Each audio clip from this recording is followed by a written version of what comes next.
오늘 갈라디아서 세 번째인데요. 갈라디아서 1장 12절로 24절 말씀을 함께 우리가 읽었습니다. 오늘 말씀의 제목은 인생의 주어가 바뀌는 삶이라는 제목으로 말씀의 교제를 나눕니다. 자, 여러분, 우리가 모두가 그리스도 예수 안에서 살아가지만은 인생을 살다 보면은 우리 인생이 바뀔 수밖에 없는 어떤 이 터닝 포인트를 만날 수밖에 없는 상황이 있습니다. 그럴 때가 있거든요.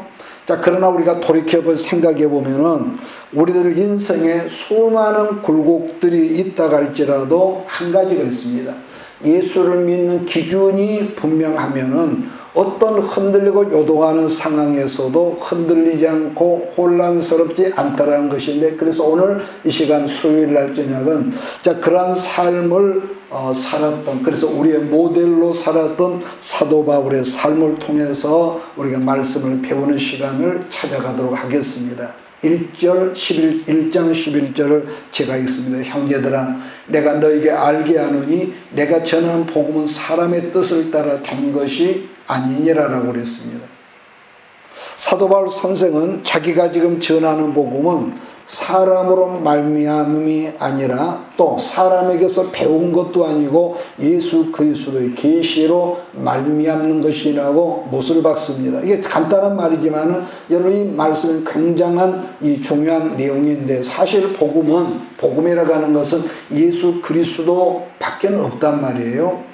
그래서 한다는 말이 다른 복음은 없다고 사도 바울이 갈라디아에서 누차지금 강조를 하고 있습니다. 같은 말이지만은 복음은 이 세상에 어떤 탁월한 훌륭한 어떤 학자들의 연구로 말미암는 것도 아니라는 것. 자, 그러기에 바울이나 요한이나 또 누굽니까? 베드로가 가르치든지 부족한 나 박 목사가 여러분에게 가르치든지 간에 복음은 같은 하나의 같은 이 복음이라는 거죠.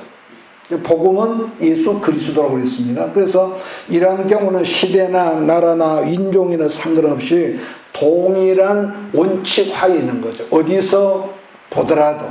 왜냐하면 복음은 아까 언급한 대로 어떤 사람으로 말미암음이 아니라 오직 하나님께서 그리스도 예수 복음을 우리에게 주셨기 때문이라는 거죠. 그런가 바울은 복음을 하나님께서 자기 계시에 주셨노라고 말씀하는데, 여러분, 계시라는 이 원어의 뜻은 감추어져 있던 것을 열어서 보여주신다는 그 뜻을 지니고 있는 이 말이 우리말로는 계시입니다. 그래서 하나님은 우리가 아는 대로 창조주 하나님이죠. 그러나 우리는 그분으로 말미암는 우리는 피조물이란 말이에요. 자, 그러므로 이 세상에 어떤 피조물이라고 할지라도 인간이 창조주를 다 알 수 없다는 것인데, 그래서 한다는 말이 오늘 본문에서 계시라고 하는데, 여기서 계시란 헬라어로 아포칼립시스, 좀 어려운 말을 있습니다. 아포칼립시스란 말인데, 위에서 표현한 대로 계시는 지금까지 감추어져 있던 것을 열어서 우리로 알게 하신다는 뜻을 지니고 있는 뜻이 말이 계시다. 그러니까 지금 제가 보고 있는 이 성경 안에, 내 지금 주머니 안에 뭔가 지금 감추어뒀지만은 내가 이 책을 펴거나 내 주머니에서 꺼내서 여러분에게 보이기 전에는 이 안에, 내 안에 뭐가 감춰져 있는지는 여기는 아무도 모르지 않습니까? 그래서 바로 그 감추어져 있었는데 하나님께서 감추어진 걸 우리에게 열어서 이것을 나타내 주셨다. 이게 계시죠. 자, 그러므로 하나님께서 우리에게 계시로 알게 주시지 않으면은 하나님으로 말미암는 어떤 것도 어떤 하나도 알 수가 없다는 거죠. 자, 그러면 여러분도 나도 하나님의 자녀이기 때문에 우리도 이 시대에 계시를 받을 수 있다, 그렇게 말씀한 분도 있지만은, 근데 이런 경우는요 굉장히 중요한 어떤 포인트 핵심이 되는데, 그러나 하나님은 성경을 기록했던 당시에 사도들에게 분명히 계시를 주셔서 열어주셔서 성경을 이렇게 기록하게 하고, 자, 그랬거든. 그러나 우리들에게는 그러한 계시를 계시해 주는 것이 아니라 뭐라고 하느냐, 성령으로 조명해 주신다. 조명해 주신다. 여기서 제가 조명이라고 그랬는데, 조명이라고 하는 것은요 뭐냐, 지금까지는 깜깜했었는데 불을 켜서 비춰서 우리로 보여준다는 의미를 가지고 있는데, 자, 그래서 그 사람에게 성령께서 조명해 주시는 것만큼 성경도 이해할 수가 있고 깨달을 수가 있고, 어떤 사람이 아무리 성경을 많이 안다고 할지라도 그래서 그 사람 주석을 썼어. 그런데 그래서 우리는 다 그분의 어떤 걸 좋아해. 근데 중요한 것은요, 그분이 아는 것만큼만 알지, 제 말 이해하십니까? 우리는 다 모르는 거야. 인간은 몰라. 그래서 하나님께서 계시해 주시고 조명해 주시지 않으면은 우리는 하나님에 대해서 모르는 거죠. 어느 정도. 자, 그렇기 때문에 우리들은 계시를 받는 그런 사람이 아니라 성령께서 이미 계시된 말씀을 조명해 주심으로 우리가 이렇게 성경을 배우고 알아지게 된다는 거. 자, 갈라디아서 1장 12절을 같이 읽습니다. 시작. 이는 내가 사람에게서 받은 것도 아니요 배운 것도 아니요 오직 예수 그리스도의 뭘로? 계시로 말미암다. 이렇게 고백하거든요. 그러니까 우리가 아는 대로 예수를 그렇게 핍박했던 사도 바울이 다메섹, 시리아의 다메섹이라는 그 도시에 예수 믿는 사람을 잡아서 죽이려고 거기를 갔단 말이에요. 그런데 그 다메섹 성문 그 길거리에서 처음으로 하나님의 이 음성을 하나님의 부르심을 여러 번 들었죠. 그때 이 처음으로 예수를 만났던 사도 바울이 예수님께 맨 처음 했던 질문이 있거든요. 자, 사도행전 22장 5절을 우리가 한번 찾아가 봅니다. 사도행전 22장. 거기 보면은 사도 바울이 예수를 처음 만나서 했던 질문이 있습니다. 22장 5절로 8절입니다. 5절 8절 같이 읽을까요? 시작. 이에 대제사장과 모든 장로들이 내 증인이라. 또 내가 그들에게서 다메섹의 형제들에게 가는 공문을 받아가지고 거기 있는 자들도 결박하여 예루살렘으로 끌어다가 형벌을 받게 하려고 가더니, 가는 중 다메섹에 가까이 갔을 때에 오정쯤 되어 호련히 하늘로부터 큰 빛이 나를 둘러 비치매 내가 땅에 엎드러져 들으니 소리 있어 이르되 사울아 사울아 네가 왜 나를 박해하느냐 하시거늘 내가 대답하되 주님 누구시니까 하니 이르시되 나는 내가 박해하는 나사렛 예수라 하더라. 아멘. 누구시니까? 그랬더니 나는 네가 핍박하는 나사렛 예수라 했다는 거죠. 그래서 그 대답을 들었던 바울이 두 번째로도 질문하지 않습니까? 22장 10절을 보니까 내가 이르되 무엇을 주님께 하리까? 그랬더니 주께서 이르시되 일어나 다메섹으로 들어가라. 네가 해야 할 모든 걸 거기서 누가 일러주리라. 왜였을까요? 한마디로 자기 정체성과 사명을 예수님께 질문했던 그런 내용이죠. 여러분, 이런 질문은 사도 바울뿐만 아니라 마지막 시대를 살아가는 여러분 내게도 있어야 하는 질문이죠. 이게 없으면은 우리는 축복받아서 돈 많이 벌고 먹고 살고 떵떵거리고 이것뿐이란 말이에요. 이것뿐이에요. 그래서 뭐라 합니까? 주님, 내가 무엇을 해야겠습니까? 그러니까 그 사람이 누구였든지 간에, 그러니까 이제 교회를 막 나온 초신자이거나 아니면은 교회를 오래 다닌 사람이거나 아니면 바꾸어서 말씀을 증거하고 가르치는 사역자거나 인생을 살다가 어느 한순간에 하나님 앞에 인격적으로 우리에게 질문할 때가 꼭 있습니다. 주님, 당신은 누구십니까?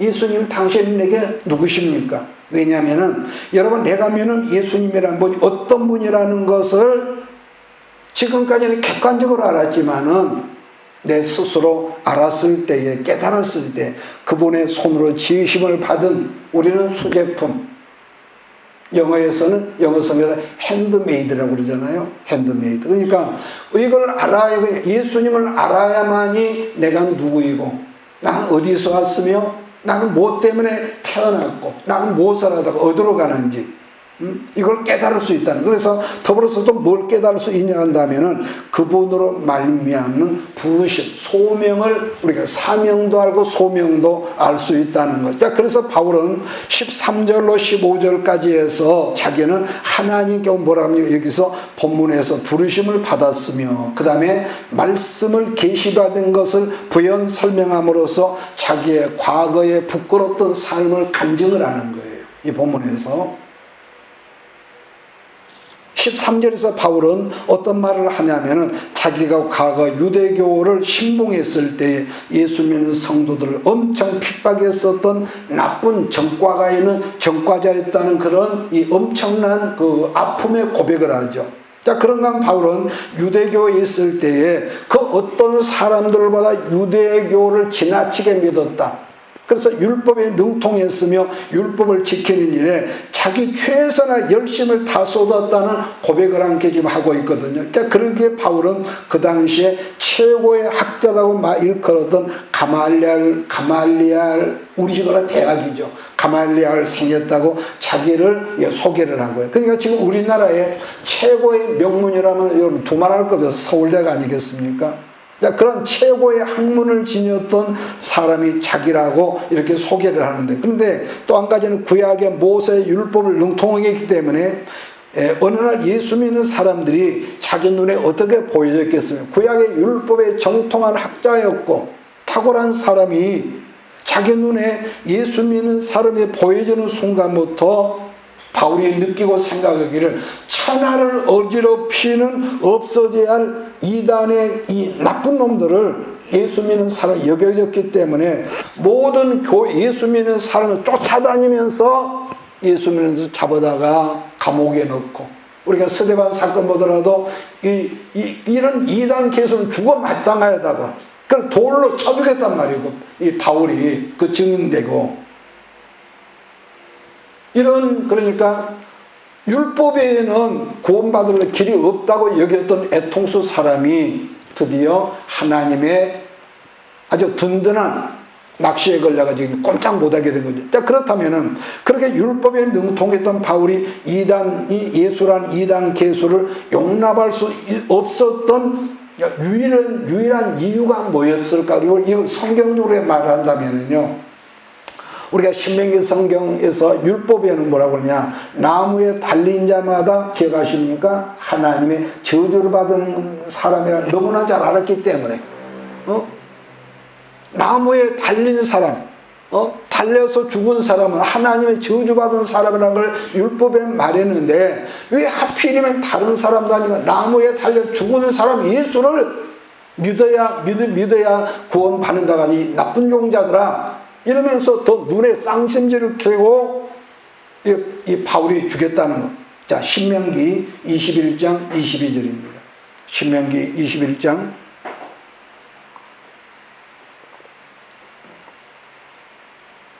22절로 23절. 신명기 21장입니다. 우리 찾았으면은 같이 한번 읽겠습니다. 22절로 23절입니다. 시작. 사람이 만일 죽을 죄를 범함으로 내가 그를 죽여 나무 위에 달거든 그 시체를 나무 위에 밤새도록 두지 말고 그날에 장사하여 네 하나님 여호와께서 네게 기업으로 주신 땅을 더럽히지 말라. 나무에 달린 자는 하나님께 저주를 받았음이라. 그러니까 이런 율법 정신에 철저한 사람이 예수 믿는 사람 용납할 수가 없었다는 것을 우리가 성경적으로 본단 말이에요. 그런 사실을 너무나 잘 알았지만은 나중에 율법의 저주를 받아 죽은 예수가 누구인지를 깨닫게 된 바울이 어떤 고백을 합니까? 갈라디아서 다시 3장 13절에 보면은 거기서 바울이 아파하면서 고백하는 내용이 있습니다. 갈라디아서 3장 13절.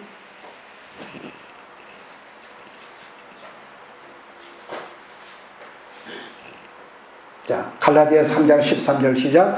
그리스도께서 우리를 위하여 저주를 받은 바 되사 율법의 저주에서 우리를 속량하셨으니 기록된 바 나무에 달린 자마다 저주에 있는 자라 하였으나. 그러니까 다시 말하면 우리가 달려 저주받아 죽어야 할 그 나무에 예수님이 우리 죄를 대신해서 죽어주셨음을 바울이 깨닫고 나니까 이제는 어떻게 됩니까? 완전히 그냥 뭐라 할까요? 바꿔져 버린 거죠. 그러니까 이처럼 바울은 지금까지 자기가 핍박했던 예수가 구약 성경 율법에서 계속 자기 조상들이 그렇게 말을 했던 메시아가 바로 나사렛 예수라는 걸 깨닫고는 그동안 열심을 다해서 핍박을 했던 그 모든 일들이 하나님께 어떤 일이었습니까? 하나님을 철저하게 대적했던 일이라는 걸 깨닫고 그가 복음으로 바꿔져 버린 거죠. 그래서 그러니까 특별한 열심으로 그동안 일했지만은 뭐죠? 중요한 것은 방향이 잘못됐다. 이것은 이런 경우는 우리 인생 속에 얼마나 있거든요. 열심을 다했는데 방향을 잘못하고 수고하고 땀 흘리고 시간 보내고 돈 다 쏟았는데 방향이 목적을 향해 가는 방향이 잘못됨으로 그래서 그 열심만큼 하나님을 대적했다는 것을 뒤늦게라도 깨닫고 죽도록 바울이 복음 증거자가 되었던 거죠. 자, 그 다음에 갈라디아서 1장 13절 14절로 다시 와서 우리 함께 읽습니다. 갈라디아서 1장 13절 14절 시작. 내가 이전에 유대교에 있을 때 행한 일을 너희가 들었거니와 하나님의 교회를 심히 박해하고 멸하고 내가 내 동족 중 여러 영갑자보다 유대교를 지나치게 믿어 내 조상의 전통에 대해 더욱 열심히 있었으나 그런데 예수 그리스도 그냥 이스라엘 사람들이 그처럼 기대했던 메시아가 바로 예수 그리스도라는 걸 깨닫게 된 것인데 바로 그 순간이 바울 인생의 전환점 터닝 포인트가 되어서 그동안 아까 언급한 대로 율법을 지키기 위해서 자기 온몸 청춘을 다했던 열심들이 이제부터는 예수님을 증거하는 새로운 열심으로 바뀌어졌다는 것을 자기 지금 감정을 지금 통해서 하고 있는 거죠. 여러분 그래요. 그래서 그 어떤 사람이 교회 생활 어려서도 수십 년 동안 했고 봉사와 헌신을 타들였을지라도 왜냐? 그게 위험한 것은요. 자칫 자기 열심이 되어질 수 있다는 것을 우리가 생각하는 것. 한 걸음 나가서 자기 열심, 자기 공로, 자기 의를 쌓고 자기를 자랑하는 일이 되어질 수 있기 때문에 우리가 교회 봉사해야 하고 은혜가 받으면 열심히 하죠. 그러나 중요한 것은 예수 그리스도가 누구인지 그리고 나는 그분에게 누구인지 이것을 알 때에 자기 공로, 자기 의가 없어진다는 것. 자, 그렇다면은 바울의 고백처럼 하나님의 일을 열심히 한다고 했지만은 자칫 하나님을 대적하는 일이 되어질 수 있다는 것은 자기의 그 열심에는 생명력이 없죠. 그러잖아요. 우리가 하나님의 일을 위해서 헌신하고 봉사하고 우리의 때로는 헌금하고 그러는데 그 열심, 그 헌신은 자기를 드러내고 내가 이 교회 개척 몇만데 나를 몰라줘? 그러면은 그건 생명이 다 된 거죠. 그래서 보편적으로 보면은요, 교회를 함께 목사님과 더불어서 고생하면서 개척했는데 그 교회가 부흥이 됐어. 근데 어느 교회가 어느 정도 부흥이 되면은요, 도태가 되더라고요. 그러니까 목사님들은 우리 교회나 그런 것이 아니라 자기 그 숫자가 많다 보면 적을 때는 모든 포커스가 아기가 하나 있을 저희 하나뿐을 모든 부모의 어떤 게 갔는데 둘, 셋을 부모가 낳고 보니까 저 아이에게는 뭐죠? 우리 엄마가 변했다. 우리 아빠가 옛날에 안 그랬는데 변했네. 이러다 보면은 사소한 것에 삐쳐지고. 제 말 이해하십니까? 이런 뭐가 있기 때문에 더구나 새로운 사람들은 그런 게 없단 말이에요. 그러다 보니까 스스로 삐치다 보니까 왜? 나가버려. 나를 몰라주네. 자기 공로란 말이에요. 굉장히 좋지만은 깨닫지 못하면 굉장히 위험한 것이 이런 거죠. 자, 그래서 반복합니다. 그 열심에는 예수의 생명이 없다 보니 그 어떤 봉사와 헌신과 자기 모든 걸 들여서 했을지라도 그렇게 되면 하나님의 중심으로 들어가기 어려운 거죠. 그러니까 내가 한 것은 내가 봉사하고 내가 드리고 눈물로 수고 잠 못 자고 한 것은 우리가 잊어버려야 하는데 그것을 고하다고 갖고 있고 목사님이 나를 몰라준다. 그렇게 내가 있는데 그것은 안 드린 거죠. 그건 헌신이 아니에요. 그건 지가복음이죠. 자, 15절, 16절을 같이 읽습니다. 시작. 그러나 내 어머니의 태로부터 나를 택정하시고 그의 은혜로 나를 부르시니가 그의 아들을 이방에 전하기 위하여 그를 내 속에 나타내시길 기뻐하셨을 때에 내가 곧 혈육과 의논하지 아니하고, 제가 조금 전에 함께 읽었었던 13절 4절에 여기 보면 말씀의 주어가 뭐예요? 말씀의 주어가 나였다면은, 근데 15절 16절은 뭡니까? 말씀의 주어가 내가 아니라 하나님으로 바뀌어졌다는 걸 나타내고 있는데, 자, 그럼 17절을 제가 읽겠습니다. 17절. 또 나보다 먼저 사도된 자들을 만나려고 예루살렘으로 가지 아니하고 아라비아로 갔다가 다시 다메섹으로 돌아간노라 그랬습니다. 예수를 믿고 난 다음에 바울은 자기보다 먼저 된 사도들을 사도된 제자들을 만나 예루살렘으로 가지 아니하고 아라비아로 갔대. 아라비아로. 어떤 분들은 아라비아 광야로 갔다고 그러는데 이제 그건 아닌 것 같아요. 그래서 아라비아란, 제가 지도를 찾아보니까 다메섹 동남쪽에 있는 이 라파디아 왕국을 의미하는 걸로 그렇게 돼 있더라고요. 그러니까 바울은 그곳에서 약 3년간의 이 어간의 세월을, 시간을 보낸 걸로 알려지고 있는데, 많은 성경학자들은 바울은 거기에서 그리스도를 신학적으로 정리하는 시간이었다, 이렇게 언급하는 제가 글을 본 적이 있습니다. 그러니까 바울은 다메섹에서 예수를 만나고 난 다음에 즉시 그 마음이 변했죠. 회심을 했죠. 회심을 하고 예수님 바로 우리 조상들이 그렇게 구약 내내 말하던 그 메시아가 바로 예수였구나, 이걸 거기서 직접적으로 깨달았다는, 자, 그런 바울이니까 아마도 다메섹의 아라비아에 가서도 어떤 걸 정리하면서 가만히 있지를 못하고 그 열심히 있던 사람이 가만히 있지 않았을 것이라는 점인데, 왜냐하면요, 여러분 나중에 고린도후서 9장 성경을 보면은 이런 말씀이 있습니다. 보면은 그러니까 라바티아 그 왕국의 관리들이 바울을 잡으러 왔는데, 잡혀서 꼼짝없이 죽게 되니까 바울의 제자들 어떻게 합니까? 강주리를 태워가지고 성벽 밑으로 도망쳐가게 하는 그런 내용들이 있죠. 강주리를 도망하던 내용. 자, 그러고 보면은 그곳에서도 바울은 가만히 있지를 못하고 그곳에 살고 있었던, 거기 이민와 있던 유대인들에게 예수를 증거함으로, 그러니까 유대인들 입장에 굉장히 문제 덩어리죠. 그러지 않겠어요? 그걸 알 수 있다는 것. 자, 18절을 또 읽습니다. 시작. 그 후 3년 만에 내가 게바를 방문하려고 예루살렘에 올라가서 그와 함께 15일을 머무는 동안 주의 형제 야고보 외에 다른 사도들을 보지 못하였었노라. 아라비아에서 3년 뒤에 예루살렘으로 갔다가 예루살렘 교회 수장이었던 베드로를 만나 보름 동안 함께 지냈는데, 그동안 자기의 썼던 모든 어떤 것들을 바울에게 보고 형식으로, 왜냐하면 베드로가 예루살렘 교회 수장이었기 때문에 베드로에게 어떤 보고적인 이야기를 하지 않았을까. 자, 그리고 예수님의 젖동생 야고보 외에는 만난 적이 없대요. 다시 19절로 24절을 보면서 오늘 말씀을 정리하겠습니다. 시작. 보라, 내가 너에게 쓰는 것은 하나님 앞에서 거짓말이 아니로다. 그 후에 내가 수리아와 길리기와 지방에 이르렀으나 그리스도 안에는 유대의 교회들이 나를 얼굴로는 알지 못하고 다만 우리를 박해하던 자가 전에 멸하려던 그 믿음을 지금 전한다함을 듣고 나로 말미암아 하나님께 영광을 돌리니라. 바울은 부르심을 받을 때부터 베드로는 유대인에게 복음 전하는 전도자였다면, 바울은 하나님께 다메섹에서 부르심을 받을 때부터 뭐냐, 너는 이방 선교를 해야 할 사명을 받은 거죠.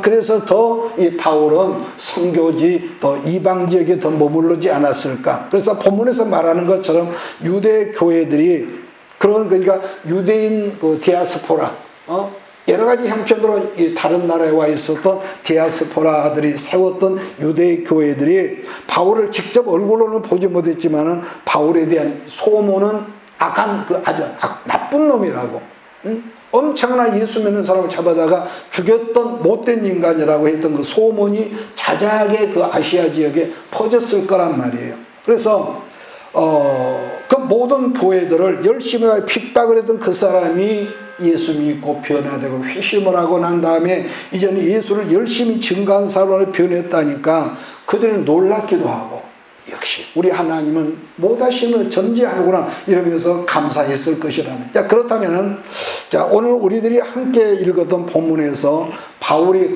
우리에게 강조하고 싶었던 말씀이라면은, 유대에서 내려와서 갈라디아 모든 지역을 선동했던 거짓 유대교 선생들 말처럼 자기는, 그러니까 이분들이 뭐라고 합니까? 바울은 가짜야. 계속 가짜라고.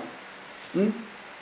그랬는데 자기는 가짜 사도가 아니라 뭐라고 변명을 합니까? 반박을 합니까? 나는 예수 그리스도로 직접 부르심을 받았으며 예수님의 직접 계시의 말씀을 받아서 너에게 전하고 있다는 사실을 계속적으로 강조한다는 거. 그러니까 이 말씀을 할 때가 어떤 상황이었냐면은, 유대교에서 내려온 사이비 율법 이 선생들이 아까 말한 대로 바울은 가짜라고 계속적으로 민중들을 찾아다니면서 거짓말로 선동을 하고 다니는 도중이라는 거.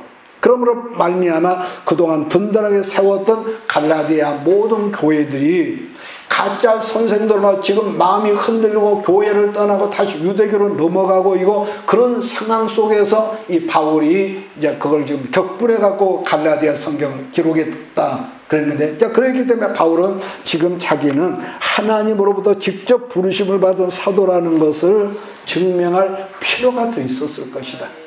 그래서 누차제가 말씀했던 대로 바울은 가말리아 대학에서 공부했고, 또 그날 그 수재였고 율법에 능통한 구약 성경의 대학자였단 말이에요. 자, 그렇게 바울은 일반 보통 선생들과는 달라도 너무너무 달랐을 것이다.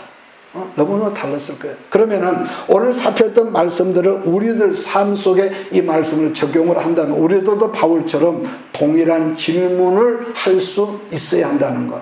다시 말하면은 바울은 자기를 찾아오신 예수를 향하여 맨 처음에 했던 말이 뭐라고 했습니까? 주여, 당신은 누구십니까? 누구십니까?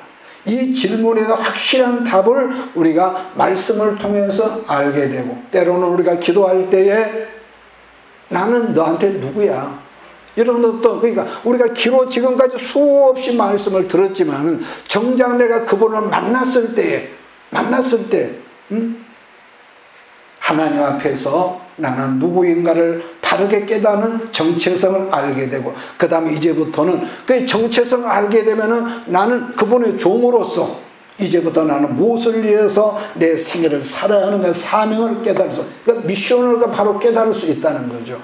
자, 그러면 그때부터 그 사람에게는 지금까지는 어둑어둑했던 인생의 안개들이요 말끔히 벗어진다. 말끔히 벗어진다.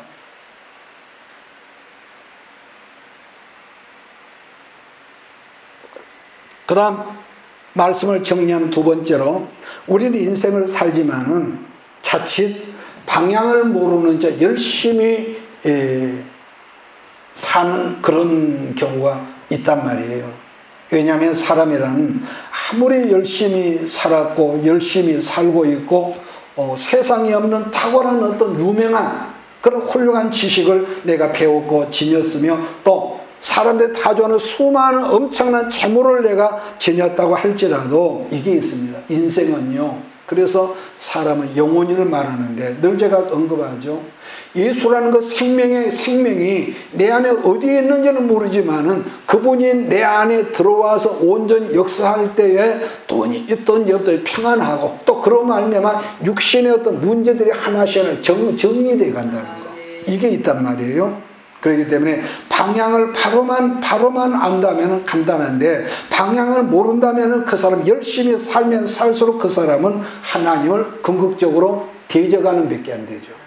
이 말이 이해가 됩니까? 열심히 산다고 살았는데 바로 알지 못하다 보니 하나님을 대적하고 하나님이 싫어하는 일만 했더라. 여러분, 인생의 참되고 올바른 방향은 그러므로 오직 예수 앞에서만 찾을 수 있다는 이 사실에 여러분 아멘할 수 있기를 주의를 부탁합니다. 자, 세 번째 마지막, 하나님은 에레미야에게 말씀하셨던 것처럼 여러분 나를 언제 보셨습니까? 우리 어머니 이 자궁 안에 태안에서 우리를 보셨으며 에레미야가 그렇게 고백했거든요. 우리를 보셨으며 내가 누군지를 하나님이 아셨고 그때부터 우리를 어떻게 써야 할지를 하나님께 작정했다는 것. 그때부터 하나님의 사람으로 여러분 나를 택하셨으며 그래서 때가 돼서 내가 너를 불렀다. 이렇게 이제 말씀을 하는데, 그러므로 하나님께 여러분과 나를 부르셨다는 하나님의 계획을 우리가 신뢰하고 이겁니다. 믿는 겁니다. 부부간에 서로 신뢰가 없어서 얼마나 불편해요. 서로 신뢰하고 그래서 서로 순종하고 봉사할 때 비로소 지금까지 내 인생의 주어, 우리가 사형리에서 배운 것처럼 지금까지는 항상 내가 저 자리에 앉았어. 사형리에서. 그랬는데 주어가 나였단 말이에요. 그랬는데 예수 그리스도가 누군지를 알고 내가 그분 앞에 누군지를 알고 나서는 주어가 바뀌어서 내가 앉았던 자리에 이제는 주님이 앉으십시오. 그래서 내 인생의 주어가 예수로 바꿔질 때 우리의 어떤 것 막혔던 안개 같은 것이 여러분 벗어진다는 것. 여러분 저는 이렇게 무슨 안경이라고 그러지? 돋보기하고 같이 있는 그 안경인데 이게요 보기에는 멀쩡해도 이 때가 끼면은 뿌옇거든요. 뿌옇. 영적인 것도 마찬가지다. 멀쩡한데 뭔가 벗어지지 않으면은 뿌옇거든요. 뿌옇. 자, 그렇기 때문에 모든 예수 안에 있는 사람들에게는요 하나님의 인생의 매뉴얼이 분명히 있습니다. 내가 이렇게 살고 내 마음대로 살기 내 인생 여러분 아니거든요. 그것은 여러분하고 나를 지으신 내 인생의 주인께서 여러분과 나에 대한 설계도를 가지시고 여러분과 나를 지으시고 우리를 이끄셨다는 것. 자, 그렇다면 이제부터는 여러분과 나는 그분에게 어떻게 응답을 하며 어떻게 살아야 하며 또 내 인생의 방향이 무엇인지를 그분에게 말씀을 통해서 말씀을 붙잡고 우리가 늘 물어보라는 것. 아이가 엄마 어떻게 해? 아빠 아버지 어떻게 하지? 하는 거죠. 그래서 왜냐하면은 나에 대한 해답은 자 이건 제 감정입니다. 내가 아무리 찾으려고 해보고 힘을 썼지만은 결국은 예를 써도 결국은요 내 멍청한 수준에서는 병든 나, 허물 많은 나, 부족한 나를 발견할 수밖에 없었다는 것을 여러분 깨달을 수밖에 없더라는 거죠. 그러므로 이제 그 생각이 주어가 바뀌어지니까 내가 발견된 건 무시를 하고 멍청하고 너는 왜 이렇게 멍청하냐? 너는 왜 무능력하냐? 그래서요. 그러므로 여러분 뭔가 우리가 살아야 헷갈리고 내 인생의 해답이 분명하게 보이지 않는다면은 반드시 우리가 중요한 것은 병든 나를 이끌고 어디로 가느냐? 참 생명이신 예수님 앞에 나가는 여러분 되기를 바랍니다. 왜냐? 예수님 마가복음 9장 12절에서 어떤 말 합니까? 건강한 자에게는 의원이 쓸데없고 그 다음에 기억하십니까? 병든 자에게 쓸데가 있대. 그러니까 이런 기도는 지금도 내가 계속하죠. 하나님 나는 이런 부분에서 생각하는 자는 몰라요. 나를 치료해 주세요. 치료해 줘요. 이 기도는 정말로 막 계속 지금 하죠. 그래서 예수님은 왜냐? 우리 모든 인생에 우리를 치료하시는 의사이심을 여러분 믿어야 합니다. 나를 치료하는 이것은 영육간에 내 모든 범사를 치료하시는 의사다 뿐만 아니라 그래서 이 말씀을 끝내겠습니다. 이스라엘이 애굽에서 400여 년 동안 노예로 살다가 하나님의 때가 돼서 아브라함의 약속하신 때가 돼서 그야말로 천신만고로 애굽에서 출애굽해가지고 홍해바다를 건너왔지 않습니까? 그런데 하나님의 사람들인 이스라엘이 홍해를 건너서 수르광야에 들어온 일이 사흘이 되도록 먹을 물이 없는 거예요. 얼마나 기가 막히더라고요. 그 더운 열사 그 지방에서 그들이 다른 사람도 아니고 하나님의 사람. 지금 밤에는 불기둥이 있고 낮에는 구름기둥이 있다면 그런 이 기적적인 환경에서 가장 기본적으로 물이 없어. 물이 없어. 그래서 물이 없다 보니 얼마나 그들이 항상 지도자 원망했겠냔 말이에요. 그러던 중에 마라랑 물을 만나기는 만났는데 물을 맛을 보니 마실 수 없는 거. 왜?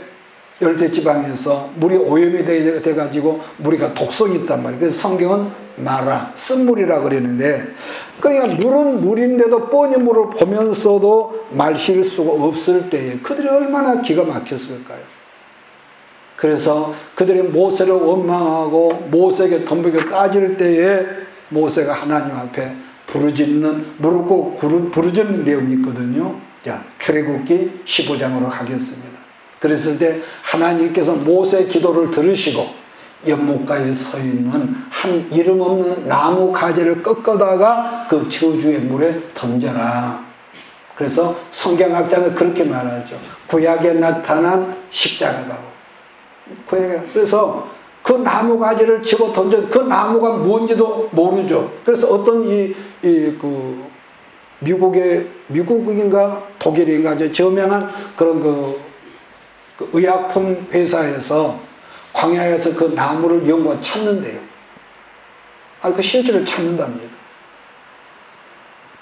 그러므로요, 우리가 이제 끝내겠는데, 그때나 지금이나 하나님은 우리들에게 어떤 문제를 만나 계실 때 문제 자체를 가지고 우리로 힘들게 하는 것이 아니라 그 문제를 통해서 뭐가 있습니까? 문제를 통해서 아주 떠나버리고 포기하고 인생을 끝낸 사람도 있지만은 그 문제를 통하여서 더 깊어지고 문제를 통하여서 더 넓어지고 하나님의, 그러니까 우리 아이들이요, 늘 제가 하는 말이지만은 배부르고 뭐 하면은 주머니에 돈이 있으면은 부모 안 찾죠. 우리가 군대가 있을 때도 그 뛴다 난다 하는 애들이 그 애들이 군대 와서 날마다 빠따, 그때는 지금은 빠따가 없어졌죠. 우리 때는요 저녁마다 이 빠따 몽둥이 찜질하면 잠을 못 잤어요. 그러니까 그 차라리 그걸 맞아야만 아주 편하게 자지, 안 맞으면 잠을 못 자. 여러분 졸빠따라는 말 들어봤습니까? 나도 졸빠따를 맞아봤는데 나중에는 엉덩이에 부어가지고 이 부어가지고 딱 붙어버렸어. 중요한 것은 밥을 먹었으면 이제 용변을 봐야 하는데 붙어가지고 이 변이 안 나오는 거예요. 변이 안 나와. 말이 그렇지. 그러면은 그 빠따를 맞고 피가 이 팬티에 배어가지고 붙어가지고 이 용변을 못 보니까 그 안에서 이들이 울어. 울 때 뭘 제일 말할까? 엄마, 그거 불효하고, 아버지 주머니에서 돈 훔쳐다가 못된 짓 하는 놈들이 거기서 막 물어요, 그 애들이. 그리고 아침에, 밤에 그렇게 또 기합받을 때, 엄마. 그러니까 인생은 누구든지 어려움을 당하지 않고 문제를 당하지 않으면은 하나님을 가까이지 않기 때문에, 여러분 나를 사랑하시지만 때로는 문제의 바람, 문제의 파도를 보내서 그분으로 하여금 우리가 기도하게 하고, 이 말씀 이해가 되기를 바랍니다. 문제 속에 우리가 자체만 우리를 망하게 하는 것이 아니라 항상 하나님 축복이 함께 있다는 것을 깨닫기를 주로 축복합니다. 25절 26절 읽으면서 오늘 시간 끝냅니다. 시작. 모세가 여호와께 부르짖었더니 여호와께서 그에게 한 나무를 지시하시니 그가 물에 던짐에 물이 달아졌더라. 거기서 여호와께서 그들을 위하여 법도와 율례를 정하시고 그들을 시험하실세 가라사대 너희가 너희 하나님 나 여호와의 말을 청종하고 나의 복에 의를 행하며 내 계명에 귀를 기울이며 내 모든 규례를 지키면 내가 애굽 사람에게 내린 모든 질병의 하나도 너에게 내리지 아니하리니. 그 다음에 뭡니까? 나는 너희를 치료하는 여호와입니다. 여호와 라파. 여기는 여호와 라파는 거예요. 그러므로요 우리 인생의 문제 기억하십시오. 문제가 있을 때 하나님 나를 치료해 주세요.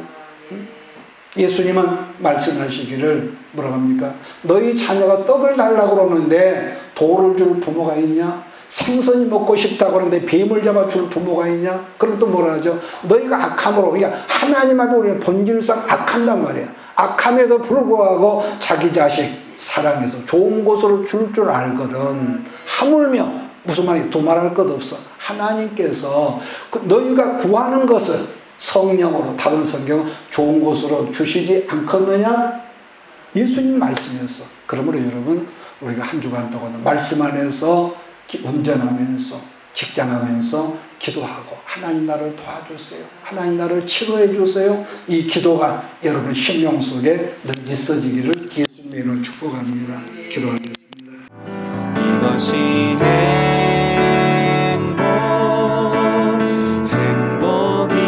행복이라오. 세상은 알 수 없는 하나님 선물, 이것이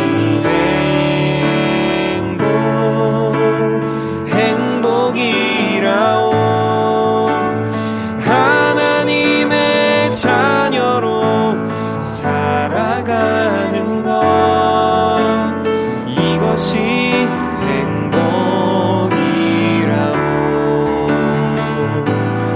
이것이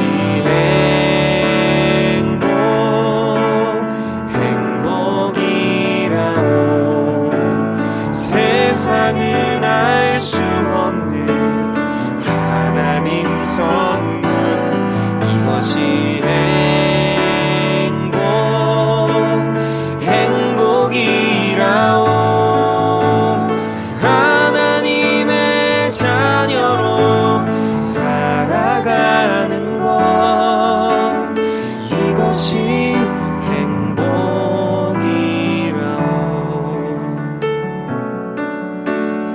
이것이 행복이라오.